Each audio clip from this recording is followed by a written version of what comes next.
చెప్పేద్దాం ఇవన్నీ అమలు చేసారు. మాకు కావాల్సింది తెలంగాణ మంచిగా రావాలి. కేసీఆర్ గారు కానీ మేము కానీ కొట్లాడి జైలు పోయి తెలంగాణ తెచ్చుకున్నది తెలంగాణ బాగుపడాలని తెచ్చుకున్నాం. వీళ్ళు తెచ్చుకున్న పరిపాలనలో తెచ్చుకున్న తెలంగాణలో మాకన్నా ఇంకా మీరు మంచి చేస్తే అంతకన్నా సంతోషపడవాలి. మాకన్నా ఇంక ఎక్కువ ఎవరు లేరు, హ్యాపీ అని చెప్తాను. మరి అలా అమలు అయితే లేదంటే మాకన్నా ఎక్కువ మీకు తెలుసు. అమలు అయితే అట్లయితే జరుగుతున్నాయా అని చెప్పేసి మేమైతే అమలు కావాలని కోరుకుంటున్నాం. అమలు అయితే ఎక్కువ సంతోషపడతాం కోరుకుంటున్నాం.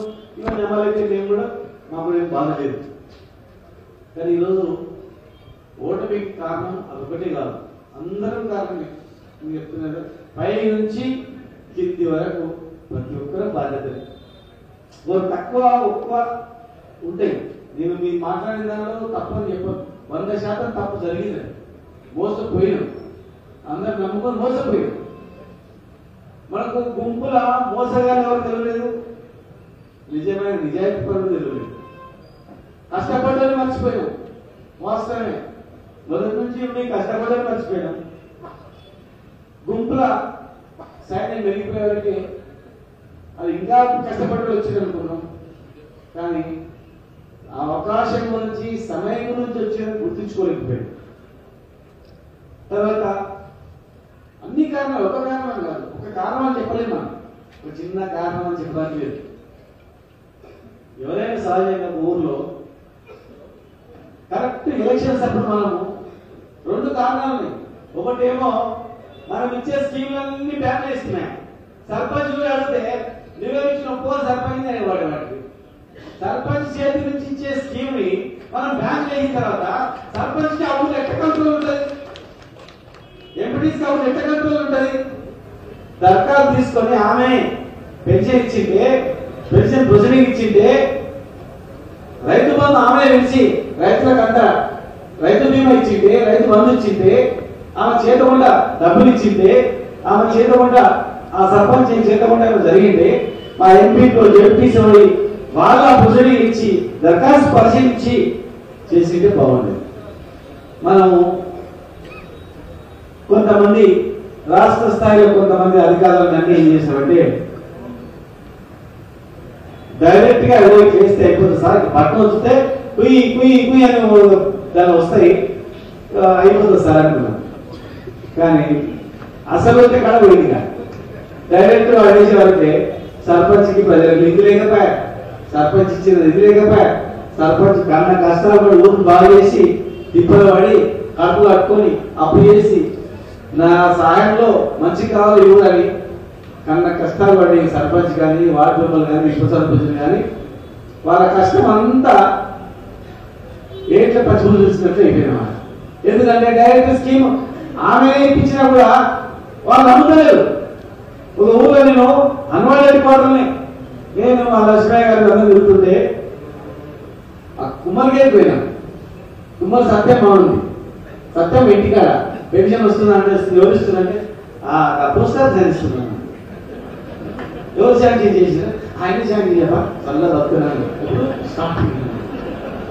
ఆశ్చర్యపోయింది. ఇంకోళ్ళ పని సెక్రటరీ ఇచ్చిందని చెప్పింది. ఎవరు చెప్పి సెక్రటరీ సార్ ఆ సర్పంచ్ చెప్పి ఎవరు చేయలేదు సార్, పాపం ఆయన దరఖాస్తు తీసుకొని ఆయన ఇచ్చింది సార్ అని. ఇది సర్పంచ్ పుణ్యమే, సర్పంచ్ కొట్లాడి తీసుకొచ్చింది, కౌన్సిలర్ కొట్లాడి తీసుకొచ్చింది అనేది జనంలో కోలేదు. వాళ్ళని నమ్మి డైరెక్ట్ చేసి వాళ్ళ మద్దతులు అనుకోలేదు.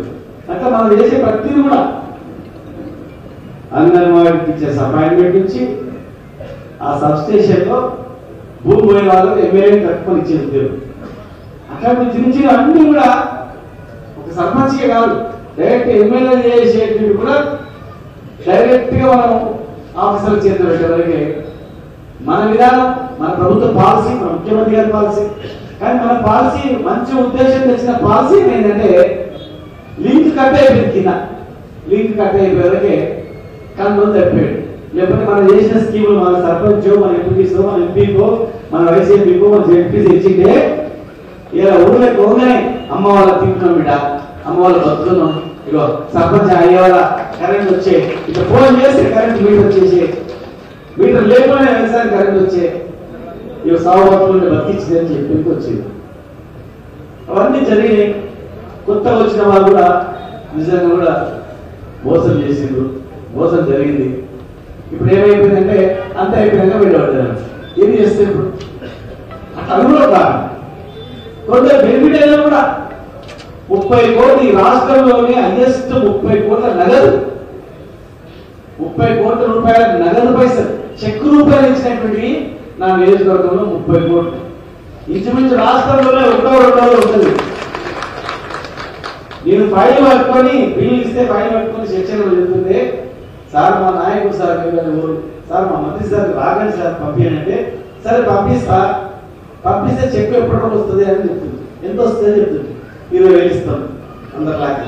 ఎన్ని రోజులకి ఇస్తాను? 3 ఏళ్ళు 4 ఏళ్ళు. నేను వస్తే వారం రోజులు ఎంత ఇస్తావు? 1,00,000 మరి నా వాళ్ళ గురించి నేను ఈ పని కూడా చేస్తా, నాకేం పరిశీలన లేదా మంత్రికి అని చెప్పి ఫైల్ కూడా తిరుగుతుంది, ఫైల్ పట్టుకుని తిరుగుతుంది. మరి అన్న చెప్పినట్టు 30 కోట్లు ఇచ్చిన కుటుంబాలు ఇచ్చిన తక్కువ రైట్ ఇచ్చిన ప్రాణం పెరుగుతుంది కదా, ప్రాణం బతికించి ప్రాణం ఇచ్చిన కూడా మరి ఎక్కడ మోసపోయినా అర్థం కాదు. నేను పేరు చెప్పాను కానీ ఒక హాస్పిటల్ మేము ఒక పేషెంట్ ఉనికిపోయాను. పేషెంట్ ఉనికిపోతే ఒక పేషెంట్ లిఫ్ట్ దిగి ఇట్లా ఆడబడి ఇట్లా అదే ఎవరు అంటే పలా మనిషి అని ఏమైంది అంటే లివర్ మొత్తం డ్యామేజ్ అయింది, చచ్చిపోతారు అంటే ఇంటికి పంపిస్తున్నారు, ఇంటికి పంపిస్తున్నారు, ఇంటికి తీసుకుపోతున్నారు. మరి అట్లా ఇంటికి తీసుకుపోతారా? చచ్చిపోతున్నారు అంటే ఇంటికి తీసుకుపోతారా? చచ్చిపోయిన తర్వాత హాస్పిటల్ వెళ్ళడం అని చెప్పిన. హాస్పిటల్ వెళ్ళడం అంటే ఓ కృష్ణ సార్ హాస్పిటల్ వెళ్ళడం అంటే లీవ్ పెట్టాలి, లీవ్ పెట్టాలి. డిశ్చార్జ్ చేసి అన్నీ పట్టుకున్నాం. హాస్పిటల్ చచ్చిపోతాడు ఇంటికి పంపుతామంటే వద్దొద్దు, చచ్చిపోయిన తర్వాత హాస్పిటల్ వెళ్ళామని ఆయన అక్కడనే అంబులెన్స్ తయారు చేయించి నిమ్స్ హాస్పిటల్ పంపించినారు. పంపించి 2.5 నెలలు మంత్రులు 8 మిలియన్ బ్లాక్ లో సపరేట్ స్పెషల్ రూమ్ ఇచ్చి ఆ రూమ్ లో ట్రీట్మెంట్ ఇచ్చారు. 2.5 నెలల్లో బతికిడు 5-6 లక్షల రూపాయల సీఎంఆర్కి ఇచ్చినారు. బతికి ఇంటికి వచ్చింది. ఆ హాస్పిటల్ ఏమన్నా అంటే నా ప్రాణం ఉన్నంత వరకు నేను నా భార్య కూడా పక్కనే ఉంది హాస్పిటల్, నేను నా భార్య నా పిల్లలు అందరం కూడా నా ప్రాణం ఉన్నంత వరకు నేను ఎక్కడ ఇచ్చిపెట్టుకో రామరామ అని జపం చేసుకుంటాను తప్ప మీ దగ్గర ఇక్కడ పోమని అన్నాడు. సరిగ్గా రేపు లేదు ఎల్లుండి పోలింగ్, మా వెంకటయ్య గారు కూడా వచ్చింది. రేపు లేదు ఎల్లుండి పోలింగ్. ఆయన ఈయన ఉన్నాడు నా పేరు అని చెప్తుంది పోలింగ్, వాళ్ళకంటే లేదు మనకేది మిగతా చైర్మన్ ఉన్నాడు. 2 రోజుల పోలింగ్ ముందర నేను పార్టీ మాత్ర వెళ్ళిపోతా గొడవ చేసింది. అది అట్లా అసలు ప్రాణం పోస్తుంది, బతికిస్తుంది, చచ్చిపోయాడు కదా, డిశ్చార్జ్ చేసిన పట్టుకొస్తుంది, అట్లెట్లా పోతా అసలు ఏం ప్రాబ్లం అయినా వస్తుందమ్మా అని చెప్పేసి అని పోయినాం. ఫోన్లో మాట్లాడాను. నాకు వెళ్ళకుండా నువ్వు వెంకటయ్య గారు నా వాళ్ళకి వచ్చిపోయాడు, నాకు చెప్పకుండా బాధ్యతలన్నీ పోలీసులు అవన్నీ బాధ్యతలన్నీ ఇంకోరికి అప్పచెప్పిపోయాడు. నేను ఏమనుకున్నాను, నువ్వు ఆయనకు అప్పచెప్పావు అని ఇంకో కౌన్సిలర్ అప్పచెప్పినాను. ఎవరు కౌన్సిలర్? నువ్వు గౌడ్ కౌన్సిలర్ ఆయనకు అప్పచెప్పావు, వెంకటయ్య ఉమ్మడికి అప్పచెప్పావు అన్నాను. నాకు అక్కడ ఫీలింగ్ ఉన్నారా లేదని. సరే మంచిది వస్తున్నాం, ఇద్దరు నడిచిపోయాడు. ఏదైనా 2 నెలల కొడుకు చెప్పినా కొడుకు వచ్చాడు, ఎక్కడ దూరం ఉన్నాడు. మరి ఇంకేమే ఆ కౌన్సిలర్ నీ కొడుకు ఇద్దరు కలిసే బాధ్యత అప్పచెప్పాడు కదా ఆయన, మరి ఇంకేం కావాలి చెప్పు. నన్ను వచ్చేంత రావద్దా ఏమనుకుంటున్నా నన్ను పక్క పెట్టేసి నన్ను వచ్చేంత రావద్దా ఏమనుకుంటున్నా ఇక్కడ ఏమనుకుంటున్నా ఆయన ఏదో మాట్లాడాడు. సంజయిస్తుంది సంజయిస్తుంది ఇద్దరు కలిసి సంజాయిస్ ఏం చెప్పారంటే నువ్వు చచ్చిపోయాడు బతికిన మళ్ళీ స్టార్ట్ చేసినావు, చచ్చిపోయాడు బతికిను వచ్చి ఆ పాత గుర్తున్నాయన సెక్రటరీ ఉంటారే అని చెప్పి మళ్ళీ రోజు పార్టీ మారి ఏం చెప్తాను మీరే ఆలోచన చేసుకోండి. ఏం కారణం అంటే ఆయన వాళ్ళు పోయినంట, ఆయన రానంత కొడుకుగా పోయినంట, ఆయన వచ్చేంత ఆయన ఉండేది అదే కారణం తప్ప ఏ చిన్న కారణం లేదు. ఇప్పుడు ఆయన గౌడు కౌంటర్ పోయాడు, ఈయన పోయాడు. సో ఏమన్నా ధర్మం ఉందా? ఏమన్నా మాట ఉంది? ఏం చెప్తారు చెప్పండి? ఒక్క ఉద్యోగం ఇప్పిస్తే కృతజ్ఞతతో ఇలా ఉద్యోగం ఇప్పించని గుర్తుపెట్టుకుని చెప్పిండు. ఎన్ని వేల మందికి ఇచ్చినా, ఎన్ని వేల మందికి ఎన్ని ఉద్యోగాలు ఇచ్చినా, ఎన్ని వేల మందికి ఎన్ని చెట్లు ఇప్పించినా, ఎన్ని వేల మందికి అర్ధరాత్రి అపరాధులు కాపాడినా, ఎన్ని వేల మందికి ఫోన్ చేస్తూ ఉండిపోయి తిండి తిప్పలు వేసినా, ఎన్ని వేల మంది సాగు వస్తుంటే కరోనా సమయంలో ఒక్కొక్కరు బయటికి